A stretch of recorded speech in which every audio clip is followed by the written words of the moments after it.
I know, Keanu Reeves, I guess. So, yeah.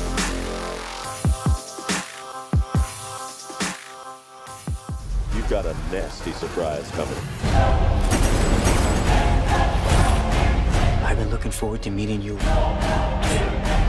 for a long time. And so far, you haven't disappointed.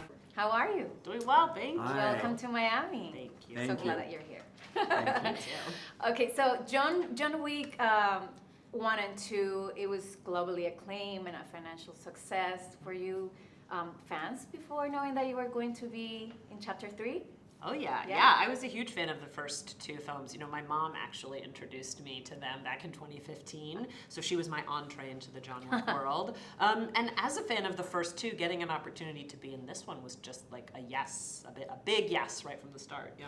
And my wife was a fan of 1 and 2 before I saw them, and she's not an action movie fan. Oh, what could she have loved about? I know, Keanu Reeves, I guess. So, yeah. Yeah, I think that was a factor. Right, I you think know, that I'm was like, a- you don't even like action movies. What do you? Oh, Keanu, right, of course. So as she introduced me to the franchise, and I became a fan of 1 and 2 also before I got the Oh, call. really? Oh, Yes. how cool. So it must be exciting to find, knowing that you were going to be in this film. I understand you guys accepted before reading the script, am I correct? Yeah, Yes. yes. You know, I met with Chad, the director, and fortunately we got along really well and I think communicated really well. You know, I understood, I think, his vision for the third film, and so before I read the script, I said, look, if based on what I've seen in the first two, if it's going to be anything like that at all, I'm in. Same. I said yes before I read the script. Yeah. Well, as soon as I knew you were going to play a character named the Adjudicator, I was like, oh, this is going to be so good. What ingredients did you want to bring to the role?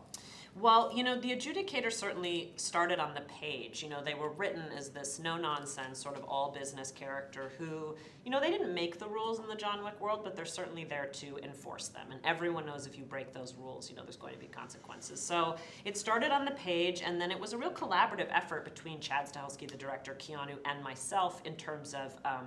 they really wanted a character who had a quiet power, who could walk into a room and without doing much physically or saying much, you know, really just cut right to the heart of the matter.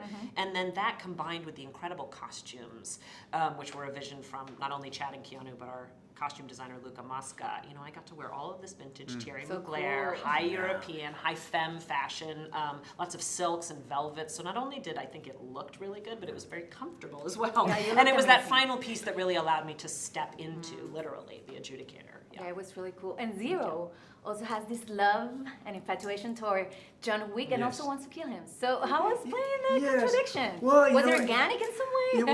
It was very organic because I'm a fan of John Wick 1 and 2, hence therefore a fan of John Wick, and I'm also a fan of Keanu.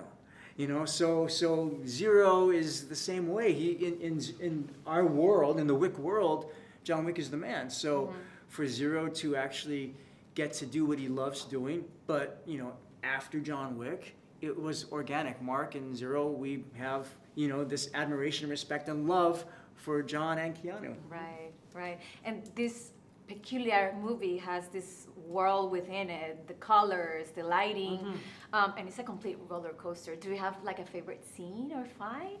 Oh my That stands gosh.